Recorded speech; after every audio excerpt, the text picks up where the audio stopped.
கோலி talk Kollywood news. Bhagyaraj Kannan இயக்கத்துல மீண்டும் சிவகார்த்திகேயனோட கெரியர்ல எதிர்நீச்சல் வருத்தப்படாத வாலிபர் சங்கம், மான் கராத்தே, ரஜினி முருகன், ரெமோ ஆகியவை முக்கிய படங்கள். மேலும் காக்கி சட்டை படத்துல போலீஸா நடிச்சவர் இப்போ ரெமோ படத்துல நர்ஸ் வேஷத்துல நடிச்சு தன்னை வித்தியாசப்படுத்தி காமிச்சிருக்காரு. அந்த வகையில ரெமோ படம் சிவகார்த்திகேயனுக்கு வெற்றி படமாக இருக்கிறதோட பெரிய உற்சாகத்தையும் கொடுத்திருக்கு. அதனால இனிமே காதல், காமெடி கலைந்த கதைகள்னாலும் அதுல பெர்ஃபார்மன்ஸ் ரீதியா ஏதாச்சும் புதுமை செய்யணும்னு நினைக்கும் சிவகார்த்திகேயன் அடுத்து தனக்காக உருவாகிட்டு வரும் ஸ்கிரிப்டுகள்ல அதிக ஈடுபாடு காட்டிட்டு இருக்காரு.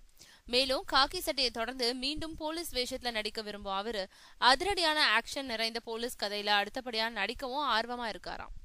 மேலும் இப்போ மோகன் ராஜா இயக்கும் படத்துல நயன்தாராவுடன் நடிச்சிட்டு இருக்கிறவரு அதுக்கு அடுத்து ஏற்கனவே தன்னை வச்சு வருத்தப்படாத வாலிபர் சங்கம், ரஜினி முருகன் படங்களை இயக்குன பொன்ராம் இயக்கத்துல நடிக்கிறாரு.